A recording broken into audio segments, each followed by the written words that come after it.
So, good afternoon sa lahat. Welcome sa third day ng ICU chess training camp natin. Um, we have a total of how many students ngayon, no? Sabihin lang average like 7 to 9. Hindi ko na mabilang. 1, 2, 3, 4, 8.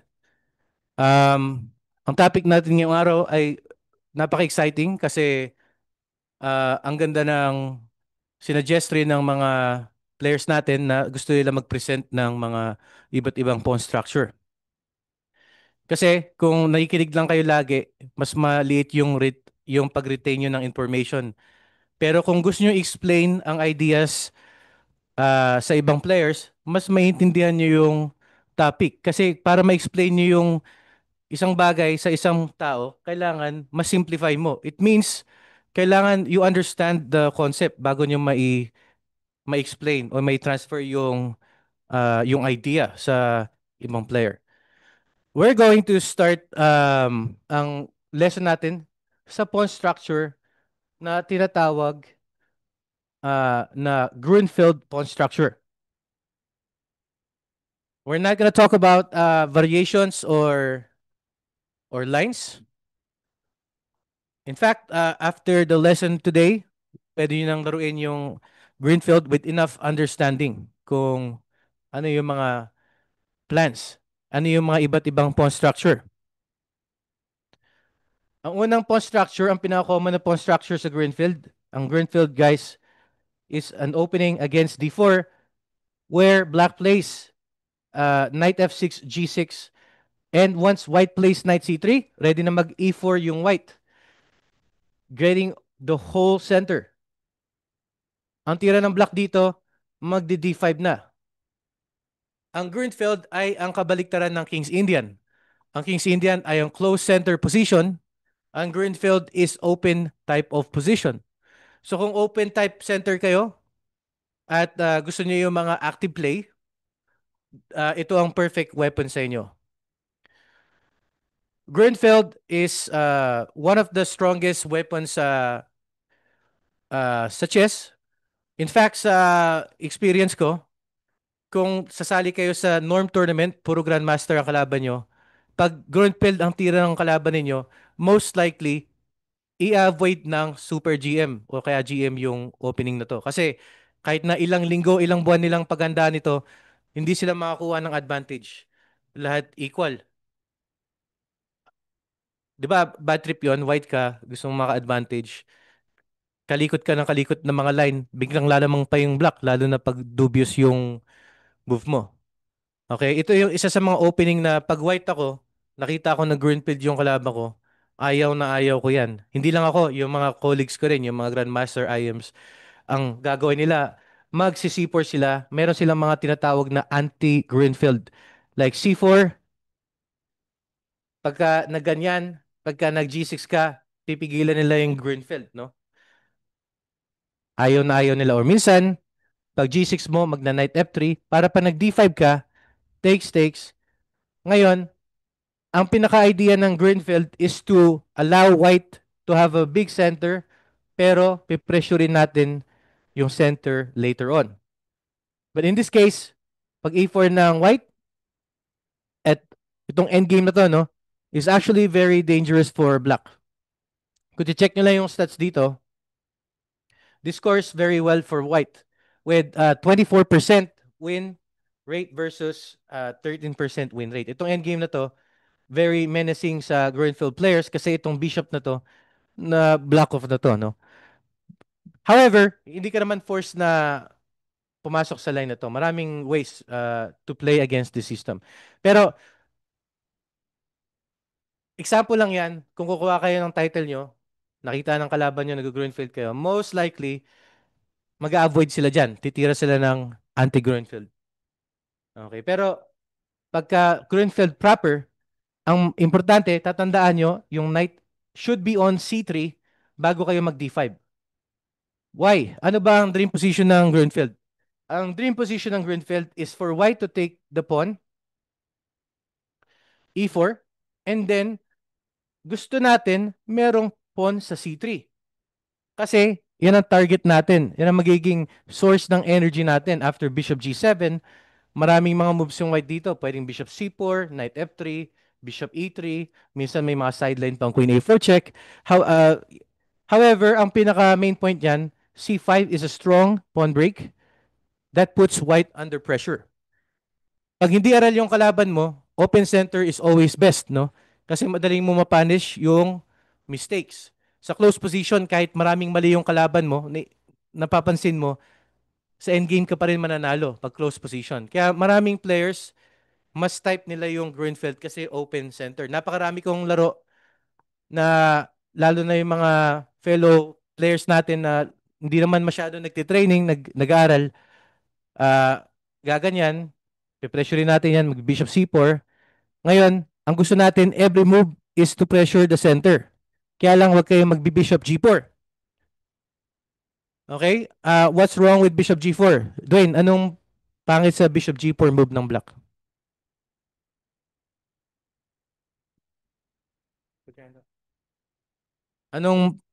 Bakit bishop g4 is a mistake for black? Ang concept natin, gusto natin pressurein yung center, but bishop g4 is a mistake for black. Bakit? No, may specific tactics, specific concrete idea kung bakit blunder ang bishop g4.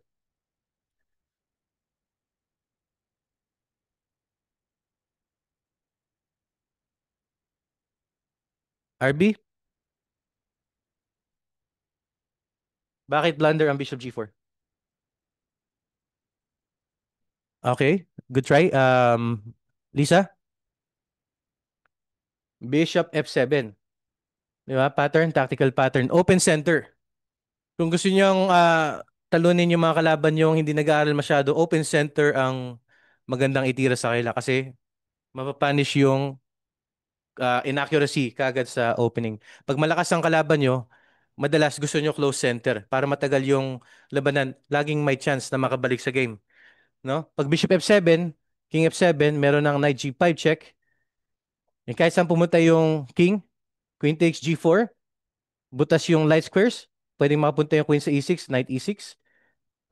Ang advantage ng white is huge. Huge advantage. Hindi lang siya slight. Much better for white. So, ito ang dream position natin with the black pieces. Mag-castle ka muna. Marami akong games na ganito. Tapos bishop g4. Tapos pag naramdaman na nila yung pressure dito, wala na masyadong theory-theory. Bishop e3. Ayan, pwede ka nang kumapture. And then, knight c6. 'Di ba? Grabe kaagad yung pressure which makes the Grunfeld menacing. Pagka talagang hindi nag-aaral kalaban mo, Grunfeld is a quick killer, no? Minsan sinasacrifice nila yung exchange dito with d5 but black is okay. Black is doing extremely well here.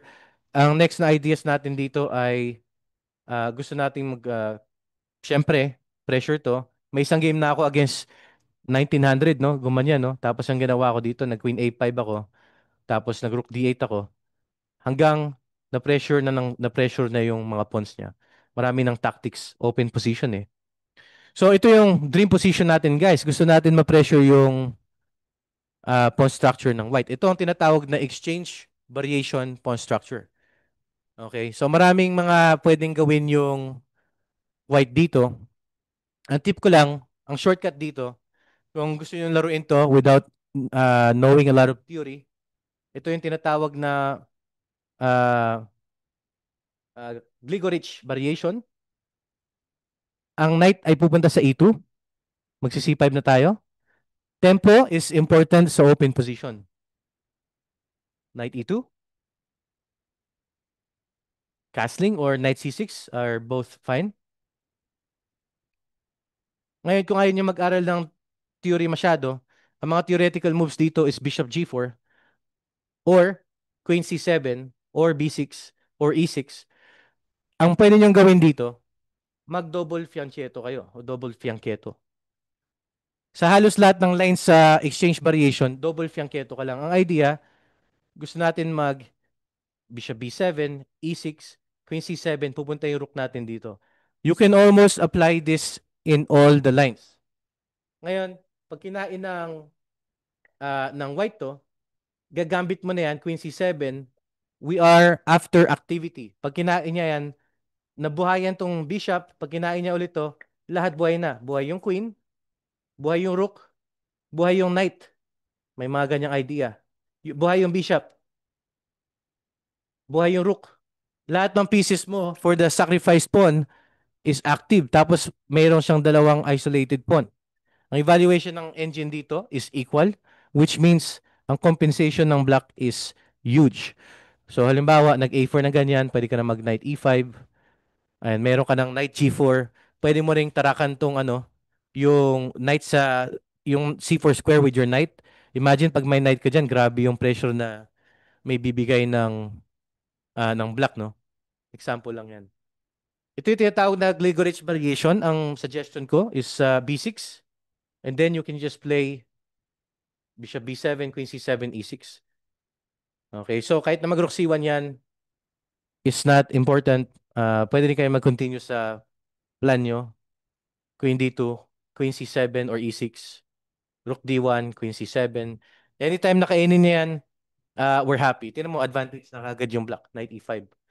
Kasi magkakaroon tayo ng, first off, meron na tayong knight takes C4. Secondly, uh, active na yung lahat ng mga pieces natin. So kung gusto yung mapanish yung kalaban nyo sa yung mga hindi nag-aaral masyado, open center talaga ang pinakamabisa. Pero meaning yan, masipag rin kayo dapat mag-aral. Kasi pag pareho kayong hindi nag-aral, di pareho kayong magbablunder sa opening, di ba? Open center. Kasi paano lang, paramihan na lang ng blunder, no? So, dito, meron ring knight F3. Ito yung tinatawag na main line, old main line, followed by rook B1. We don't have to worry about too much theory. Magbi-B6 lang kayo dito. Tapos bishop B7, pressure dito. And then you're gonna play knight D7, E6, queen C7, rook C8, rook D8. Para malaro nyo kaagad yan. Kahit anong line, kahit yung Kramnik variation, ito naman siguro, yung Kramnik variation, pwede nyo ma-review sa recording to mamaya. Yung Kramnik variation is with bishop E3. Itong gagawin natin, queen A5, kasi ginalaw niya na yung bishop. Off ko na to. Tapos queen D2, pwede kayo mag-castling dito, and then you can play B6. Okay, ang old main line dito, pag rook B1, madalas nag-A6. Pero nowadays, accepted na yung double fianchetto na line. Kasi pag rook B5, gaganyan ka lang. That's nothing. And bishop A6 or bishop B7. Yung rook pupunta sa D8, E6, knight D7, knight C6. Um, Hindi naman siya kailangan specific. Calculate nyo lang. Make sure na hindi ka nagpa-blunder. But black is overall fine. Yan lang ang mga pinaka-common na idea. Okay? So, yan ang open center or exchange variation.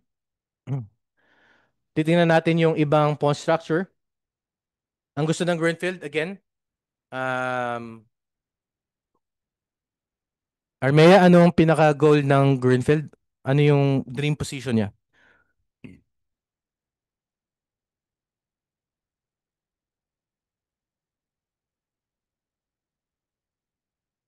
Para ma-open yung center tsaka mabigyan siya ng hanging center pawns, di ba? Yan ang tawag natin yung hanging center pawns. Yan ang magiging target natin mamaya, no? So, ang next na pag-aaral na natin, hindi na kasing tagal ng introduction natin, ay yung mga pawn structure with F2. Ganito ang pag-aaral ng opening, yung pawn structure F2, E3, D4. Kahit anong setup. For example, nag-E3, nag-knight F3 siya, nandito man yung bishop, nandito yung bishop, or nandito lang yung bishop, meron tayong specific way of playing kasi wala na yung no, yung hanging center pawns, no? So, anong good move sa black dito? Ang tatandaan nyo lang, yung pawn structure lagi ng kalaban ninyo. Pag ganyan na yung pawn structure niya, ano ang good move sa black dito? Barbs, C5. Congratulations, Barbs. So pag bishop E2, ito ang tinatawag na Greenfield move. Ang Greenfield hindi masyado nagsi-C6. Ang Greenfield hindi masyado nag-E6. ang tira ng Greenfield is either to take on C4 or to play C5. Pero dito, C5 is a good move.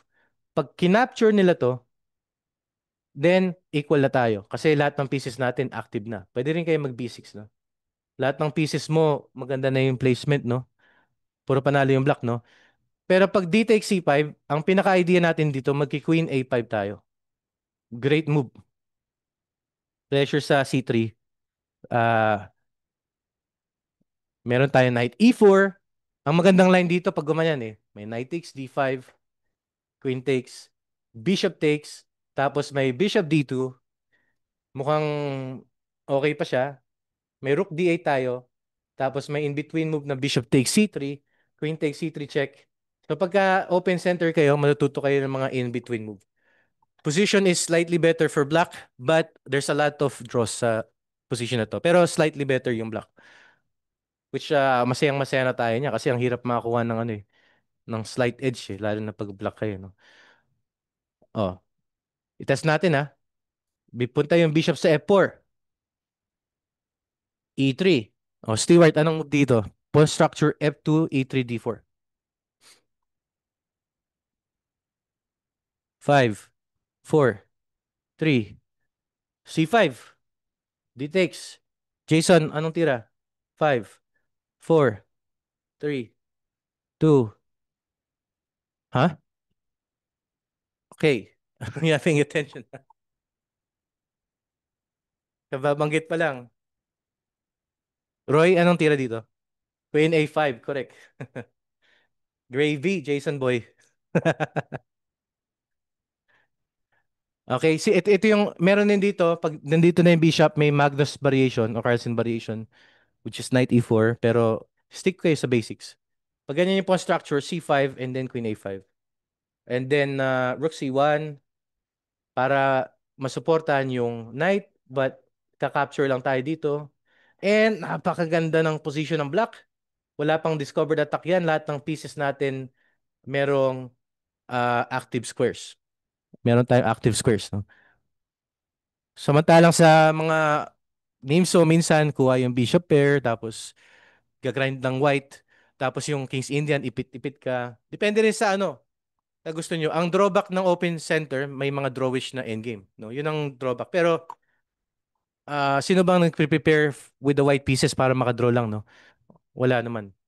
So madalas pagka ganun, hindi kayo mag-aalala kasi hindi nila papasukin yung mga pag-aral sila, hindi sila papasok sa mga drawish line, no?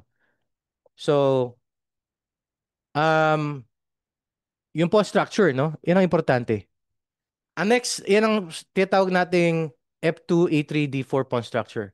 Ang third pawn structure na di-discuss natin ay ang tinatawag na Bishop G5 pawn structure. Okay, ano yun? Pwede mag Bishop G5 dito. Pwede rin mag Bishop G5 yung white dito. Anytime. Pwede. Baka gumanyan. Oh, Bishop G5 ng ganyan. It doesn't matter. Ang move natin dito, okay, by pawn structure, ganun ang importante. Kaya yung discussion natin ngayon, napakaganda kasi pag na-master niyo yung pawn structure, malalaro nyo kaagad. Effective kayo. Mahanap niyo yung tamang move, yung tamang plan. Hindi move by move, no? But anong magandang tira dito? Okay? Redemption, Stewart, or rather Martin pala, si Martin na lang. Hmm.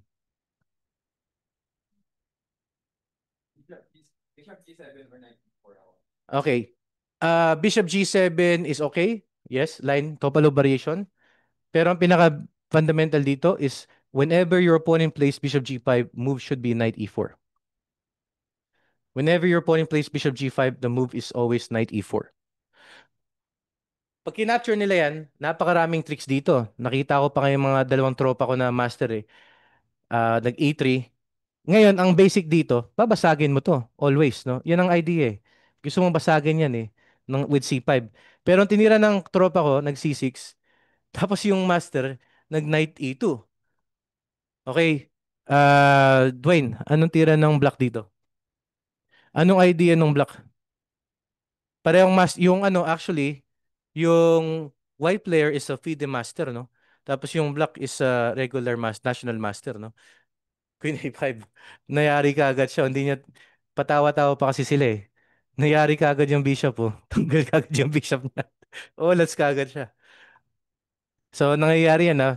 Pero ang advice ko dito, kasi open nga yung center eh. Mas maraming tactics pag open center. Bishop G7 and then C5 talaga ang pinakaano dyan. Kaya, yes, tama, tama. Hindi na kinakain yan. Kasi makukuha na yung initiative. Weak yung dark squares. So pag gumanyan, ang madalas na tinitira ng white is bishop F4 or bishop H4, which our approach is going to be the same. Which means kakapture tayo and you can capture on C4 or you can play bishop G7 and C5. Ganyan lang. Standard yan. E3, okay, C5. Madalas kinakain yan, tapos gaganyan. Ito yung magiging position nyo. And um, pag castling nila, ang ingatan nyo lang dito yung mga pag C4 tapos D5. Yan ang ingatan nyo. Kaya madalas nang ginagawa ng black dito, kina-capture na to. Para hindi makapag C4 and D5. And this position is pretty balanced. Actually, underrated yung line na to sa white kasi yung bishop natin tsaka yung knight natin medyo restricted. But overall, solid naman yung black after something like B6. Tapos, ang play nyo is queenside kasi meron kayong pawn majority sa queenside. Pag natanggal lahat ng pyesa ng black tsaka ng white, mananalo ang black sa position na to pag king and pawn endgame. Sige. Ang E5 is not possible most of the time kasi ah minsan pwede niyang capturein o kaya hindi pa tayo fully developed sa position. So E5 is a very dangerous move, no? A lot of times nag-E5 tayo pag gumalaw na yung knight sa F3. Otherwise, pag improve natin ang bishop natin dito sa F8, dito pupunta yan. Hanggang mag-endgame, dyan pupunta yan. Pero madalas yung opening ng center, papabor sa white kasi mas marami siyang space eh. Very good question yan. So kahit anong line, D5, knight F3, bishop G7, bishop G5, RB, anong matik nating tira dito? Pag nakita natin yung bishop G5. Ayan, knight E4. Okay, knight E4. May mga ganyang line. May mga individual line na medyo kailangan mo alam. Otherwise, most of your opponents will just play bishop F4. Pwede mo na kainin. C5. And then babalik ka na naman sa position na to. Kainin ko na yan para walang C4. Tapos castling. Ganun ulit yung position. Pawn structure lang talaga, guys. Yung piece placement and pawn structure. Pero may mga counting interesting lines. Mag-E6 ka. Tapos nagki-queen D2. Ngayon kung gusto niyo maging social or fancy, pwede kayong kumapture ng ganito, tapos papasok kayo sa line na nagki-king F8 lang. Pakita mo kung kano ka kahusay sa theoretical battle. Kasi lamang yung black dito kahit naka king F8 ka. Advantage yung black dito. Two bishops, ha? Okay? So, pag bishop F6 mo, H4, tapos okay. Kaya, saan ba naglalamang yung black dito? Sa result. Okay, nag-H6, knight F3, king G7, ayan o. 41% sa black, tapos 31% sa white. Ito yung pinakamaraming game sa Grandmaster level. Kung gusto yung maging fancy, no? Yan. Magna-knight D7 tapos magsi-C5 kayo. Two bishops eh, lakas yan eh. May pa King F8. Pag nakita ng kalaban mo, King F8 tas confident ka. Parang nakatakot yun, no? Grabe to ah. Genius sa opening to ah, ganun.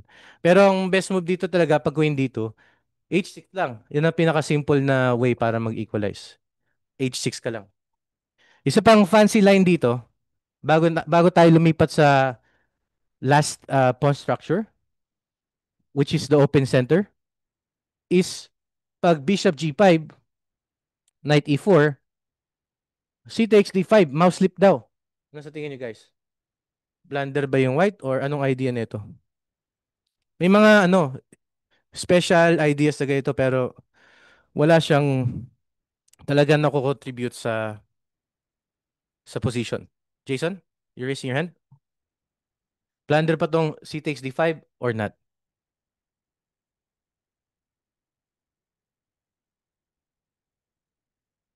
Stewart, anong gagawin mo dito?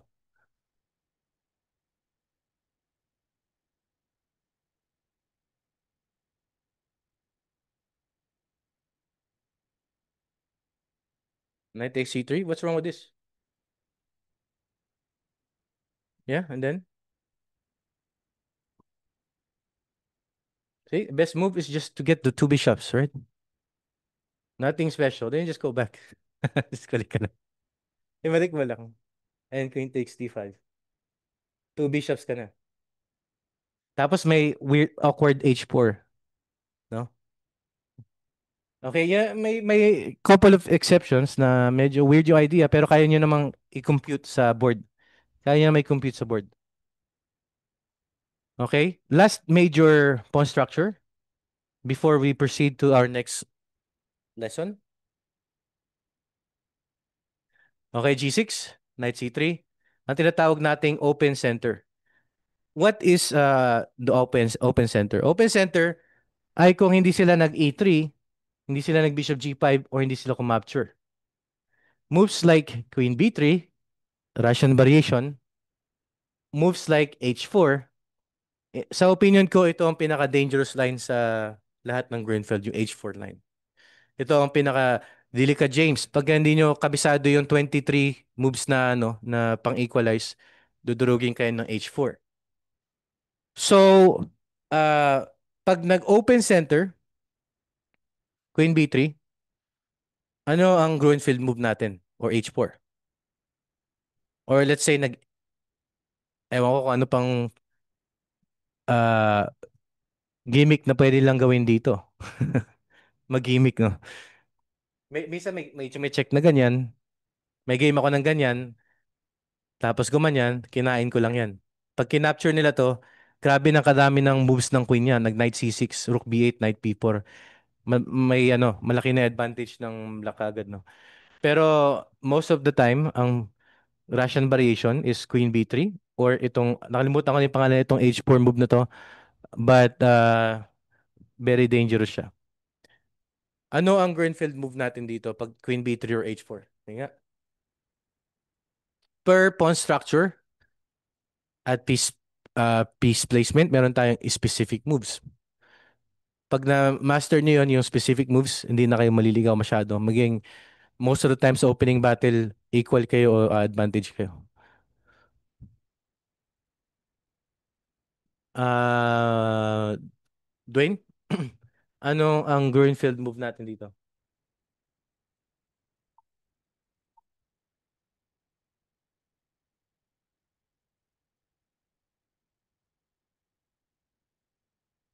Try mo lang. Kahit mali, okay lang.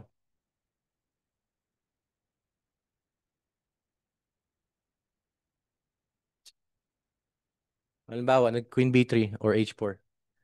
Open center ang tawag yan. Okay, Dwayne, magtawag ka ng gusto mong tumulong sa'yo.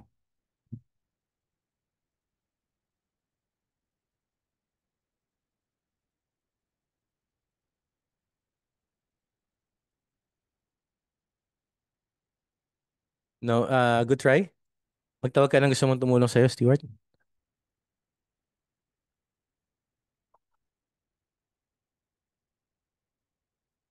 They take C4. Congratulations.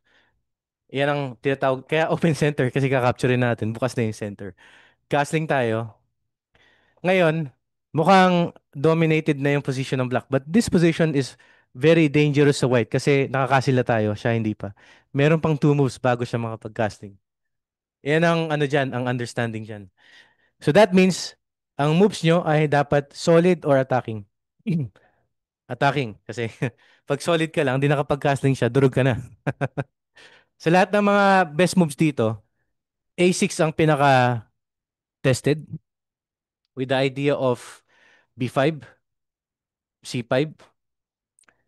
Ang tawag dito ay ang Prince variation o baka mali yung term ko. Pero meron ring mga bagong idea with Knight C6. Tapos pag Bishop E2, ang ginagawa ng black dito nag E5 and then nagsasacrifice ng pawn. Hindi pa nakontento yung black dito kasi it takes one move bago ka mapag-castling, no? And ang basic dyan, pag yung king nasa center, you have to keep making threats. Hindi pa nakontento yung black. Pag C6, we're threatening knight takes D5, queen C4, getting out of the pin. Hindi pa nakontento yung black, nag-sacrifice pa ng isang pawn ulit. Yan ang matutunan nyo sa Greenfield, yung pag-handle ng initiative. Kung natatandaan nyo yung game of the century ni Bobby Fischer versus Donald Byrne, nag-sacrifice siya ng queen for three pieces. Grabe. Yung king nasa center. Ganun rin yung tema, no? Bishop D7, no? Tapos pag ganyan mo, medyo mahaba yung linya nito, eh. May rook E8. Oh, mabawi mo na yan, tapos hindi siya makapag-develop. Madalas daw nag F3 dito, sabi ng Stockfish, knight H5, bishop E3. Sample line lang. Lahat ng moves na ginagawa mo may threat. May threat kang queen H4, may threat ka ng pag pressure sa E4 pawn. Tapos pag-castling niya, lamang ng dalawang pawn, no? Pero yung evaluation equal o pumapabor pa sa black, no? So kung mahilig talaga kayong aggressive position, open position, maparusahan niyo yung mga tamad na kalaban nyo. Pero kung tamad versus tamad, padamihan na lang ng blunder yon kung sinong mananalo doon. Kung aral kayo, open position lagi ang babagay sa inyo. Yung mga hindi masyado nag-aaral, ano yung titira nila? London, Collie, King's Indian Attack. Sabi doon sa binili ng libro, are you a BC player? Play the London system. Win in 80 moves, no? Ay ganun talaga. Kung sino yung masipag, siya yung magwawag eh. Yung mas maraming ideas. Okay, so, pero ang recommendation ko, pagka ganyan, yung pinaka-tested na is A6.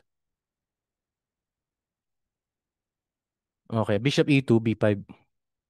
Ito yung pinaka-tested. Kahit na ilang decades na, wala talagang makukuha advantage yung ano dito. Pwedeng Bishop E6 rin dito eh. Queen C2, Knight D7. Grabe no, pinapakain lang yung pawn no, pero na-compute na mababawi. Mababawi yung pawn dito.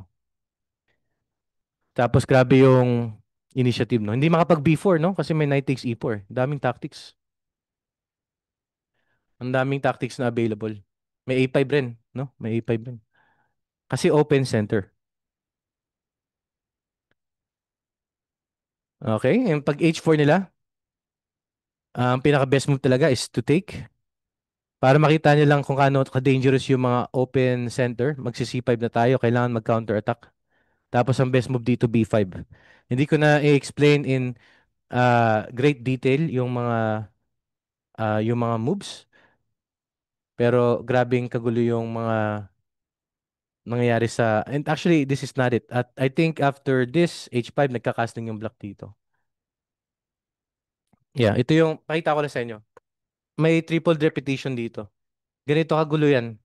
Kaya sabi ko, yung line na to na H4, ito ang pinaka-dangerous. Halos walang panalo yung black. Ayan, grabe yung position, no? Tapos rook takes H7. Tapos magro-rook F5, hindi pwede kainin. Pag kinain mo, knight G5, queen takes G4. Ang bilis ng atake niya. Ano na yan? Battle of knowledge na yan. Hindi titira ang kalaban mo yan pag di nila inaral. 100% yan. Okay? Ayan. Tapos meron dito ang perpetual check o repetition mamaya. Pagkatapos ng kahaba-habang mga moves. Grabe yung counter attack lang dito. Grabe naman yan. Nangyari na pala sa Andrew Hong versus Brandon Jacobson. Grabe naman kagulo nito. Parang gusto ko yung dito yung black Pero at the same time, maraming tactics eh. Hindi ko alam kung anong nangyayari sa position na to. So, kung gusto yung tumira ng Greenfield, medyo aralin nyo. Sige. Kung kalaban kay Del, pag tumitira ng Bishop Midweek, even though nakangiti, pero ang concept coach lang ni R3 dito. Nakaka-discover po kayo ng ganun. E3, Bishop F, E4. E3, Bishop Bishop E. E3, Bishop F2, hindi masyado. Pero follow niya yung principle kahit na naka Bishop E3. Nagwe-waste siya ng maraming moves. 'Di ba? Kailangan tingnan niyo kung paano buksan yung gitna. Yun lang. Follow niya yung principle. Kung sound talaga yun, marami titiran yun. Pero dahil hindi parang hindi masyado sikat yun, yung Carpo Gelpan game na yun. So, ibig sabihin, baka may direct reputation yun. Pero unlikely na makabigay ng problem sa Black Moon. Okay, so isang minor line lang tapos pupunta na tayo sa ibang pawn structure natin. Pipili ako ng susunod na lecturer natin. Yung Catalan na yan, ang pinaka best way of sorry, G3. Kung gusto niyo yung open position talaga, magdi D5 kayo dito. Tapos madalas yung black nagna-knight B6 dito para hindi na matempuhan ng E4. Ito yung open center ng Catalan. Tapos nagna-knight C6. E3 ang best move. Pag nag-D5 yung white, magna-knight A5 followed by C6. Mabasag kagad yung center. Then this knight can remaneuver to D6 later. Pero nag-E3 madalas. And after E3, mag-iingat kayo mag-E5 kasi titirahan kayo ng D5. At ang problema na ito na block na yung bishop nyo. Yun ang gusto niya. So kaya ang mga moves ng black dito, waiting move. And both players will play a waiting move. Waiting move. Okay, so ngayon pagka nag D5, may bishop takes C3 na tactic dito. Gelfand Grischuk. Actually may game ako doon eh. Down ako ng pawn. White ako. Kay Molnar kalaban ko, Grandmaster. Na opening trap kaagad ako. O minsan, ito atang best move dito eh. Kung di ako nagkakamali. Yung current theory. Ganyan. Pero best na pwede mag-E5 na daw eh. Pero pwede rin kayo mag-waiting move dito. Ang idea ng black gumaganyan eh. Tapos bishop E6. Pe-pressure lang sa light squares. Tapos pagka nag-A3, pupunta yung knight sa A5. Eventually, ita-timing nyo yung E5. Yan ang pinaka, ano dyan, parang si Sicilian D5 dito, E5 ang pinaka pawn break nyo. And that's all guys. I think yung lesson natin is like about 45 minutes, no? So, sana marami kayong natutunan. Pag may questions kayo, mag-message lang kayo. Um, Besides that, review niyo yung mga ideas dito. Till next time.